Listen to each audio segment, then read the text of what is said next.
have a quick demonstration that if I were you, how I'm gonna solve this SQL Final project, and I'll give you an overview of a flavor of how the things are being solved at the production level, and if this problem is being solved at the production level, in what is the intensities and what are the aspects that you must have to look to make sure that the things are fully automated and that there should not be any kind of manual labor.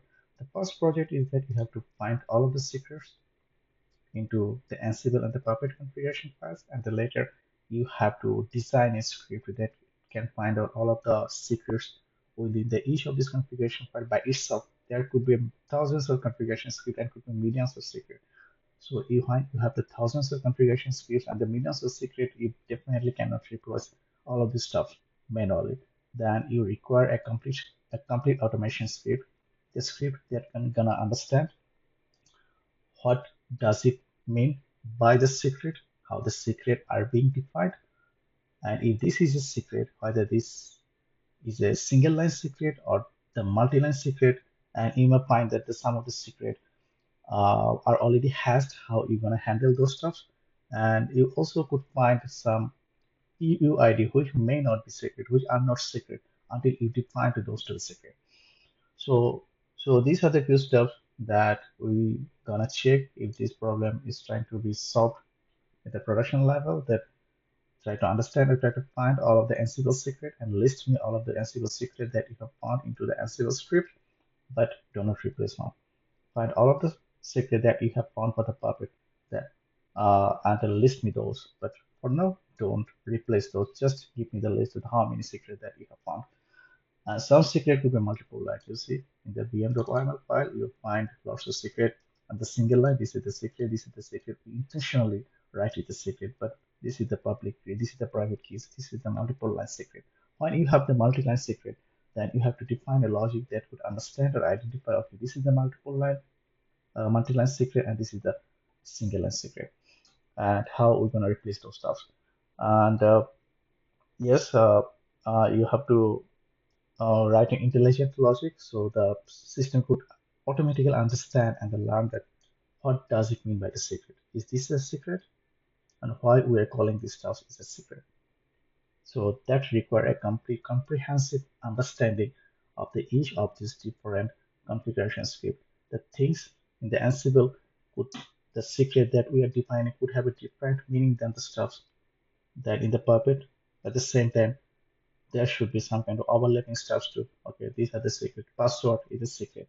But what are the other stuff that could be a secret that you want to hide that you don't want to be hard coded into your script or into your code? And let me run that what is how I have solved this specific problem. And first I'll ask my program to serve through the Ansible to list me all of the secret, and that will definitely help me to understand and give me the counter that okay, these are the number of the secret that I have found. Controller. Okay, I'm into the CubeSat V environment, so that is the V environment that I need to have. I already set up this stuff. Python, retrieve final. So I said I'm asking the program, okay, list me all of the secret that you have found into the Ansible script. Okay, then I have to go for this specific secret replacement and to run this stuff again. Oh, sorry.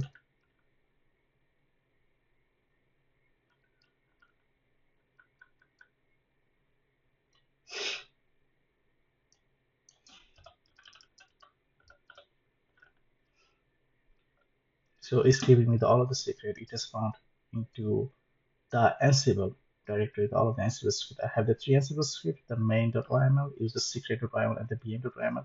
It has said that we have found 44 potential secrets in the user secret.yml. And what are these secrets? We can successfully identify and understand the whether this is a single line secret or the multiple line secret. Intentionally, I have masked this specific digit of the secret so that it's not exposed into the console. And in the Ansible VM, it has found the 90 potential secret. And they see some of the secrets are very short. You can understand that, okay, these are the secrets are very short, and some of the secrets are the multi-lines. So that you can correctly identify and understand, okay, these are the multi-line secrets that you have to deal with. Now, since it will be replacing all of the secrets and store this into the vault, all you just need to do first, you need to run the vault.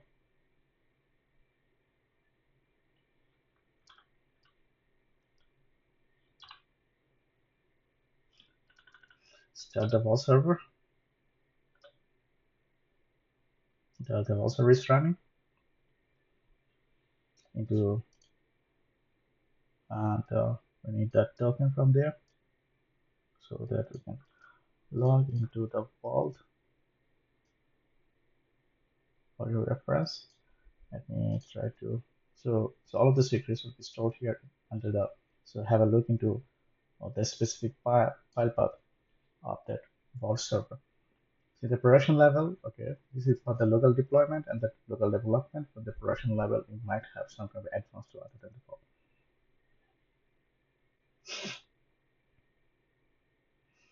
Then the next step is that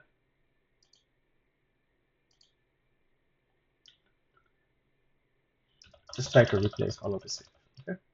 Now this command will replace all of the secrets that you have here with the vault references.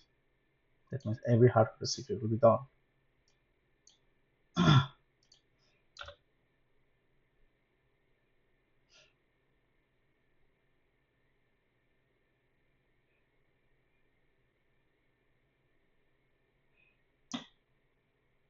Oh, so I need to replace the token.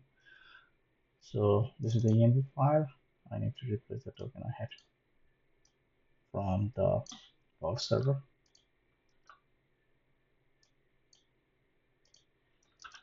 Just try to replace.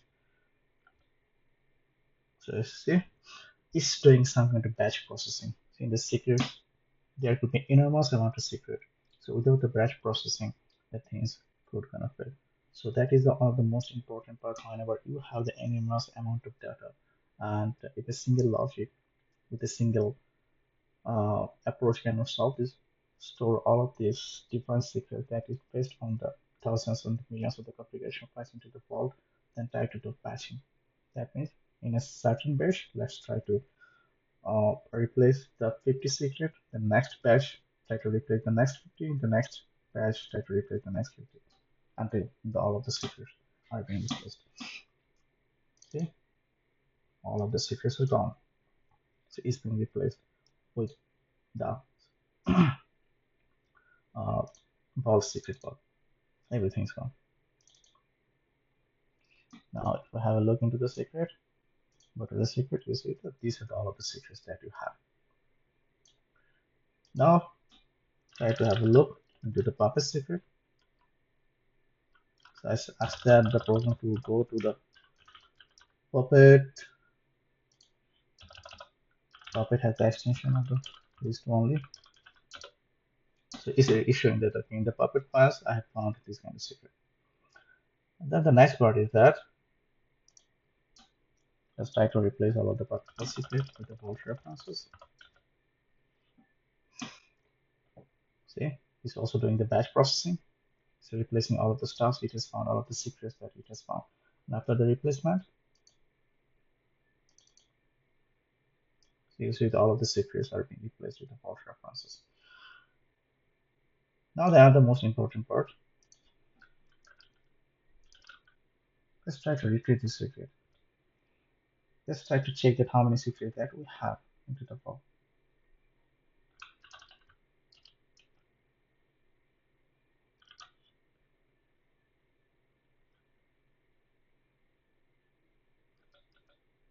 So I'm trying to first list all of the secrets I have into the vault. So that is a simple script. And it just say that we have found the 222 secret into the vault. And these are the first 10 secrets I want to list off. I'll say that okay, I want to see all of the list. Okay, that's great. Then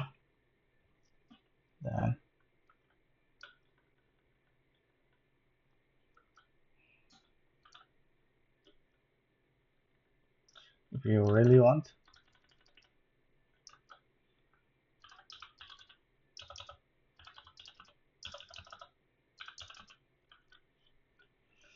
Python retrieve secret, just try to read a single secret content. Or why don't you read,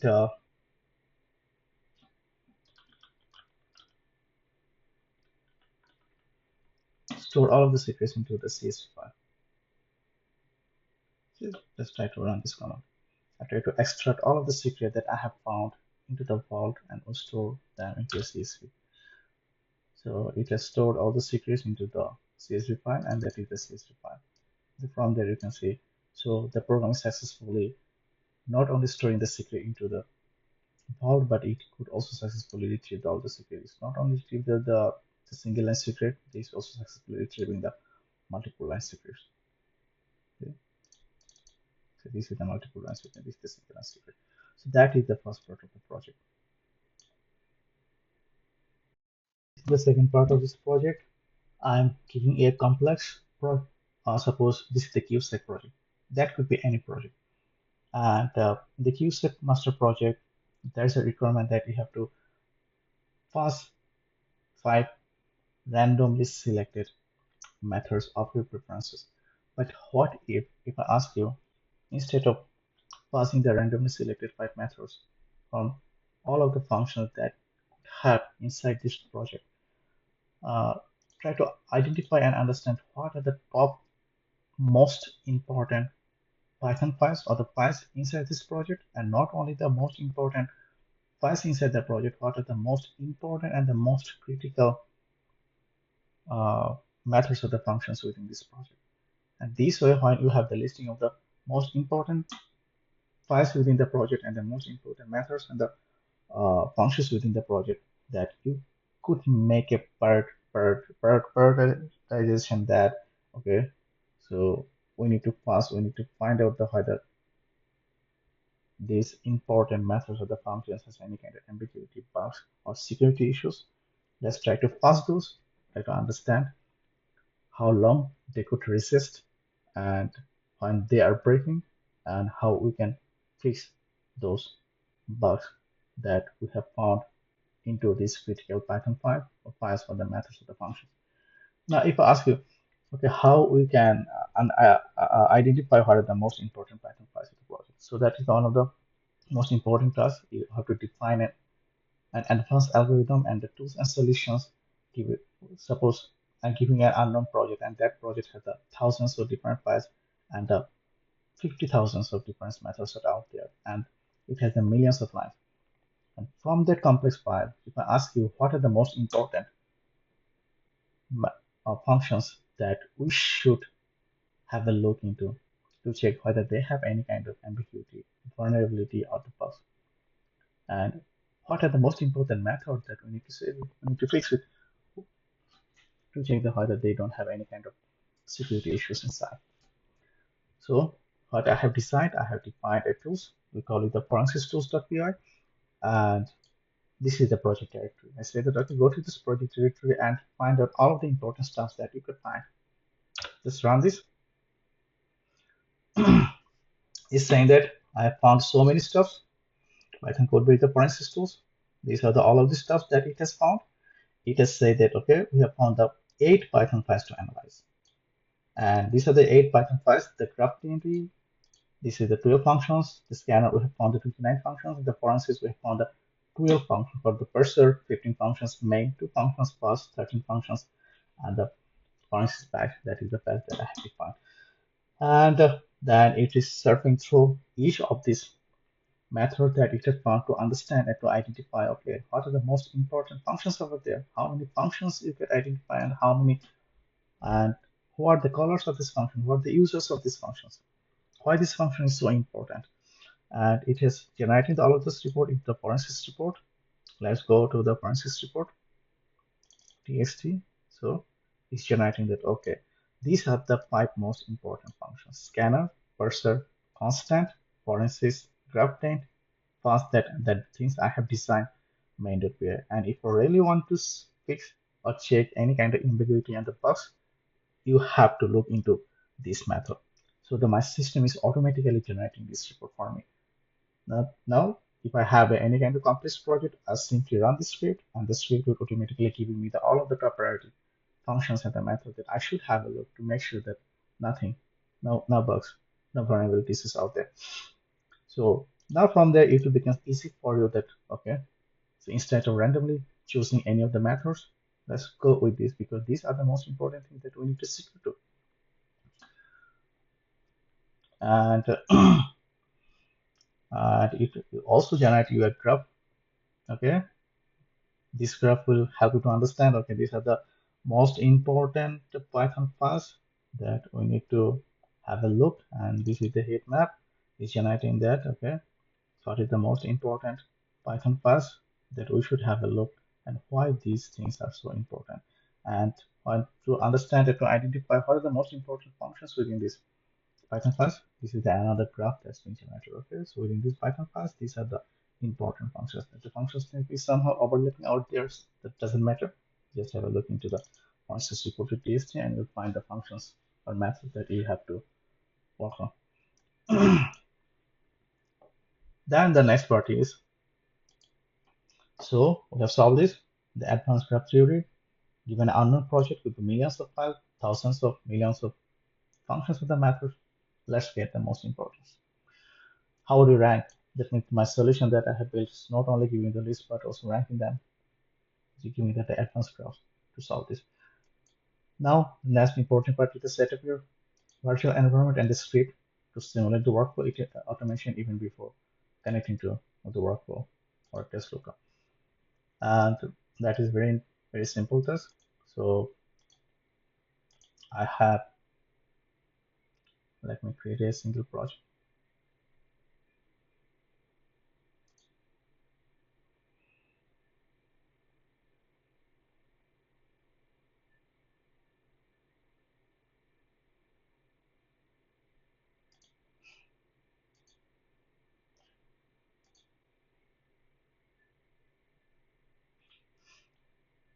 All it just can do, just okay, just create a very simple project and set up the VN before it.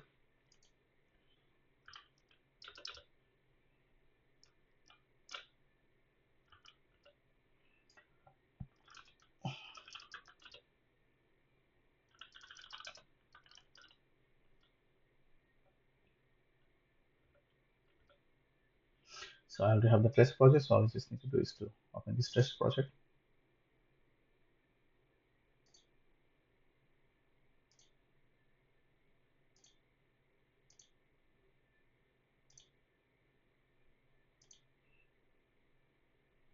So this is a simple demonstration how we can set up the whole stuff by using the Python virtual environment. So I have a script. We just need to do to run the script.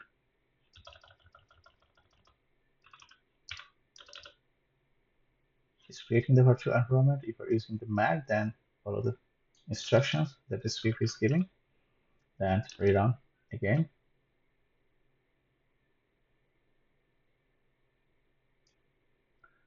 Then you have to, since the environment is set up, now you have to install all of the project requirement, the library files. We have the lots of library files out there. I think 146.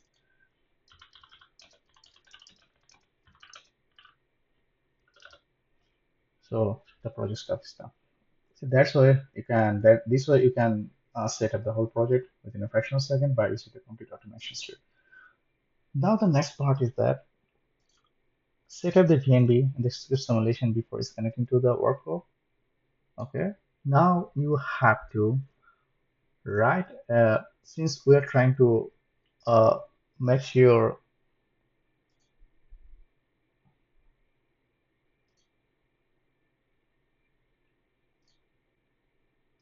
So this is the what we're expecting, the things that we're expecting for our GitHub workflow.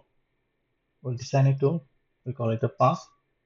It will identify all uh, of the bugs that we have. It will trigger. It will go through the each of these Kubernetes artifact we have under the test artifact directory to check and to identify what kind of bugs that they have. It will find out the 5 most important files or methods that we need to patch with. It will go for the comprehensive security scan. It will do some kind of integration testing, and later it will keep your workflow summary. And in uh, the workflow, it will give you a complete demonstration that, okay, so this is the forensics patch, how many patches being applied, and how many, whether you have made any kind of decorations on the top of the functions to ping that. So these are the patch that we have found, the patch status, validation status. So we have made some kind of decorations. That means we have some kind, use the adding some these annotations, the forensics tracking on each of the these specific important methods or the most important of the Python files we have found out. And it also not only the patch functions, it also said that whether whenever we're solving or fixing these issues, whether did we make any kind of changes into the input files or libraries or etc. It will give you a complete comprehensive security scanner report. It will give you a complete comprehensive the how many test cases it has gone through, how many test cases has been failed, how many has been passed, or what is the severity. If you really want to understand the integration testing summary, you can have a look into this. So here you see the main retrieval file succeed, results generated, test modules runs, test module passed, test module failed, function with forensics stand. We'll have the details report of this. This is the workflow summary. Okay, we have the forensics patching success, security scan success, fast testing success, and integration test. So that is the report. You will not be generating automatically. You will not be generating manually. Your workflow automation script will doing all of the stuff. So nothing you should do manually. And after that, if we have a look into the comprehensive reports that is being generated, including the best functions and the method, pet file. So you can simply download the comprehensive forensics report that is being generated through the automation script.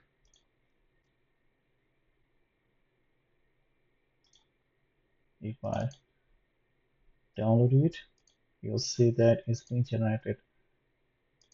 It has generated some kind of this kind of reports too. Okay, what are the security issues by severity?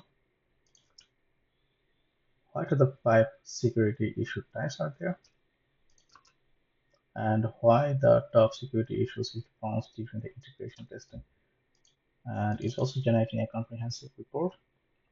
So that means all of this stuff is being generated automatically. There is nothing, stuff is happening underneath. And you have a summary too. If you really want to understand that the README files is being generated, you can go for have a look into the README file. And if you have a look into the fast result, so try to download this. I'll and you see this is the fast result. All the complex reports is being generated. Timestamp function snap that it has passed, which YAML files is loaded, whether the status, input hash, then execution time, security findings, severity, vulnerability types, has privilege issue, has the HTTP issues, has the SecComp issues, has the secret issue, whether the OML is valid, what kind of resource this is. Is it a pod? The Kubernetes is this a service in the Kubernetes is the configuration map. What are these on which you're trying to find out the bugs or the issues? And a simple content prefer. So complete report is being generated and is also the fast result. Since we have done the pass on the 5 most important methods, so it's giving the okay and the parser.py on this method you have generated this kind of pass. This pass is passed, some pass may be failed, and it will give you the all the failing reason why this being failed.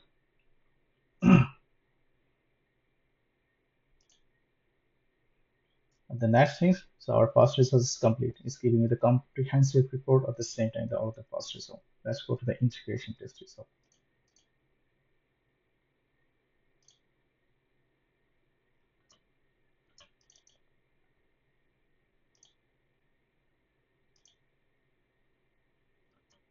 So this is the integration test result. This is the thing that been generated by the Python main.py file. So all I just try to do is to try to get this report as a part of the automation. workflow automation script. Really want to have the summary overview that being generated by the system. Okay, we say that okay, decorations found, functions with the forensics, main.py final result, and everything else. If you really want to have a just understanding of the forensics logs, this is the complete forensics logs you have there, all of the forensics event that is being triggered. All the stuff that we have done, all the stuff that the automation script is look after to do the parsing and to understand how the things is happening and to understand and fix the bug.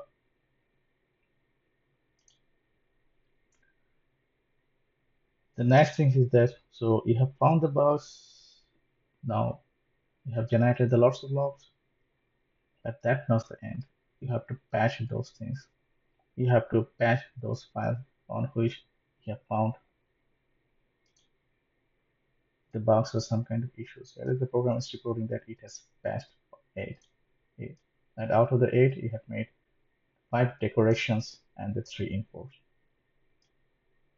Now you have to fix the source code. And this is the fixed source code the program is automatically giving you. It's saying that I have fixed these functions. All I just can do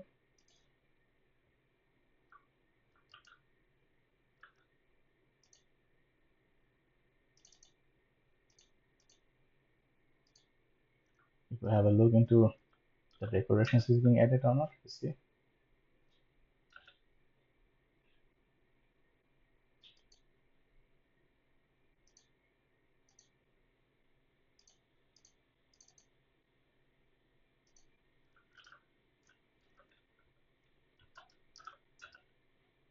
See, it's adding all of the decorations.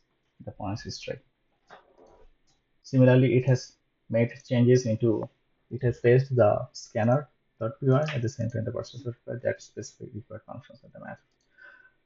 And if you really want to have the security report, then go to the security report.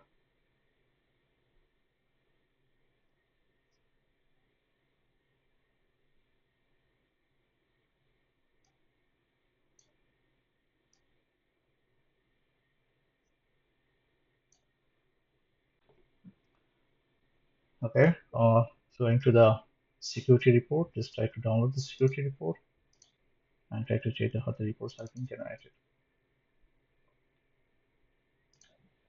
We have a comprehensive report of the every stuff that is being generated into here. Say everything. So that is a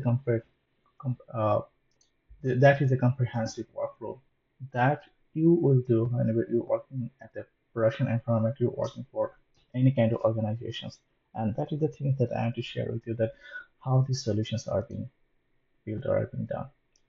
And I have defined lots of workflow, and that is one of the work. And what this workflow will be doing, but before that, we are into that specific task. Okay, set up a VNV and script, and and a script that's similar to workflow automation even before connected to the workflow. And for that, I have defined a script called the setup quality assurance on GitHub uh, workflow SS. So let's try to run that.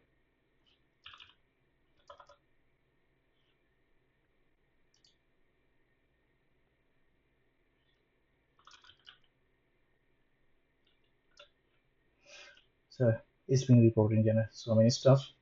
That is the local demonstration even before connecting to the GitHub workflow.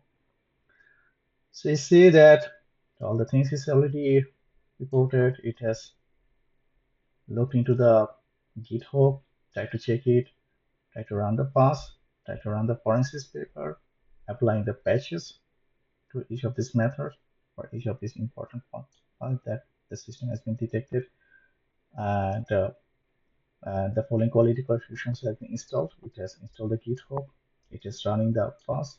It has running the forensics modules, and that is the demonstrate some kind of instruction that how to change it. So whenever you're running these stuff, you'll see it is taking a backup of the existing file because they are giving some kind of patching script, and it has generated an advanced forensics log. This is the logs are being generated by this specific group. Still, I didn't connect to the workflow. Still, I could have a similar vibe or uh, uh, similar vibe that what things could happen if I connect to the GitHub with all of the forensics event, everything. And it's also giving me a must resolve to CSV.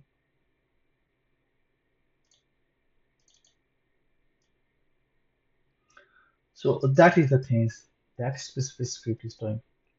So, so with this script, I could be assured that if I now connect to the workflow with my workflow automation script, okay, that is actually the same things or some enhancement things that we need to have.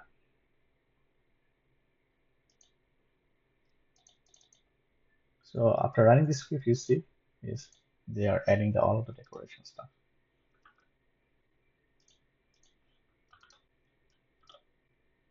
Forensics tracking. It's also adding the decoration stuff over there.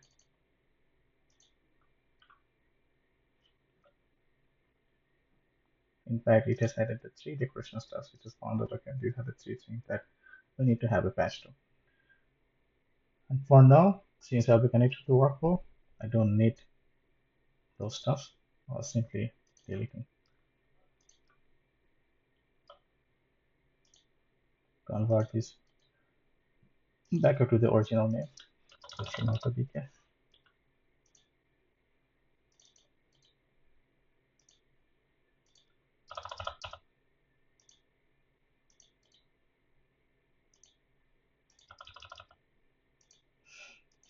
Okay, now that is the original BK. The original BK should not have anything. So I try to revoke all of the things that we changed by this the script that I have defined. Now let's try to connect to the GitHub workflow. Just make a simple changes and try to see how the things happen.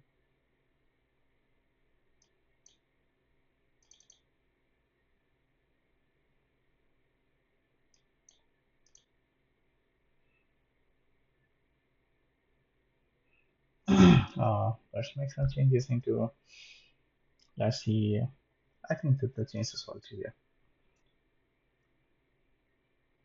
Try to check the git status.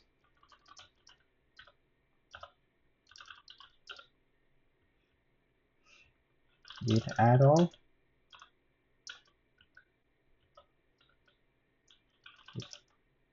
Commit minus and workflow automation. Okay.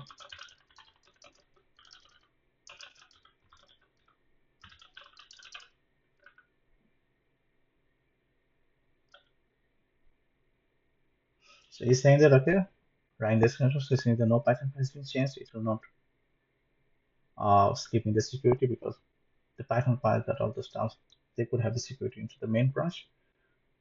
Nothing to commit. So he's saying that nothing to commit. Okay. If I run the git push, everything after this, let's make some kind of change. Let's make some changes into here.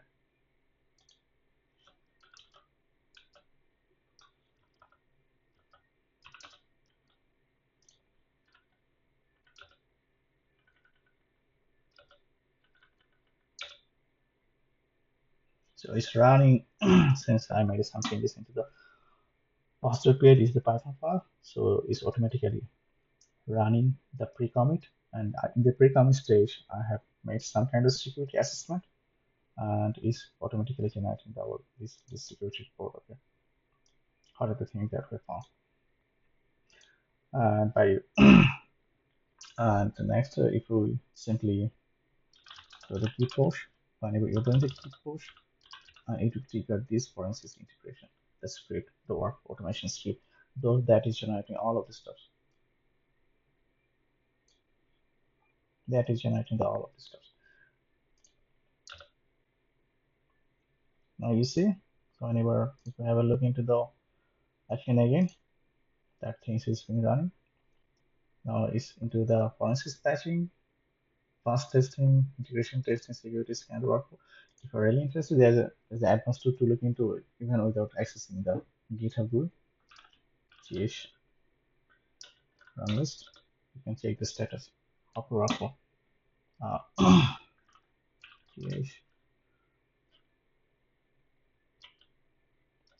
view, that is the ID of your job, of your workflow. Under the workflow, there will be multiple number of jobs.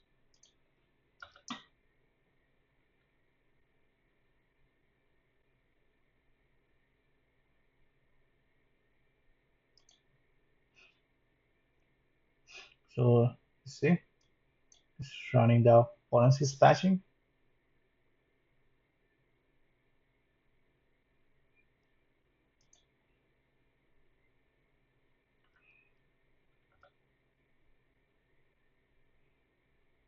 Forensic patching is done. Now it's setting the fast testing, doing the integration testing, and the security scan.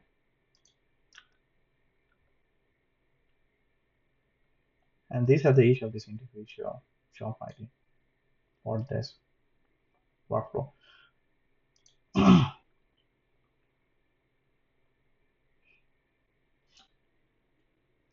And if you really want to try to have a look into the job specific job ID, then try to run job view, job.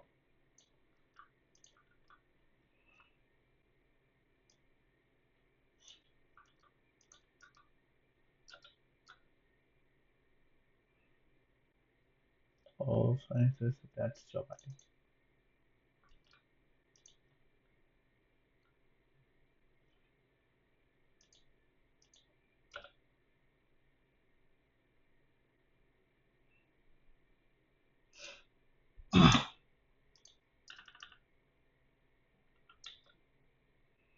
So most of the jobs are done. The forensic patching is done, fast testing is done, integration testing is still going on, security scan is done, then the integration testing is going on. Let's see what is going on here. So all of this task is being run. So I didn't use the Docker. I use my local environment. I use the VMB Python virtual environment, connect with all of the stuff, doing some kind of testing before connecting to the workflow, then do the workflow.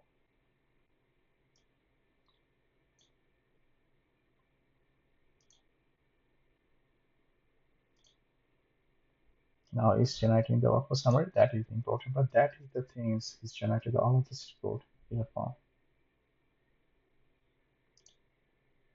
So to these three artifacts, that means report is also already generated the past files, security reports, first results, and everything is done. If I try this again, it will give you the complete that everything's every job, every task is done, and these are the five things, five reports that has been generated out of the zip files, and under the zip file you have the multiple countries. Just try to download those stuffs and try to see that how this project is giving you the feedback, the what are the stuff that it has found, what are the things, and it is faced. So these were when you have a very complicated project, or it would have a very unknown and complicated project. You could find out these stuff, okay, to understand the project architecture. Because trying to understand the project architecture manually is trying to swim into an ocean. So instead, try to design your own tool, and the tools would help you to rank all of these stuff, all of these project files, all of these functions and the methods, and also keep given the reporting of the important file that you should have a look into. You should report to your manager. You should report to the board that you should try to improve the functionality of this specific method, because these are the most important methods that we have in our project. And then we have defined a very complex and comprehensive workflow file.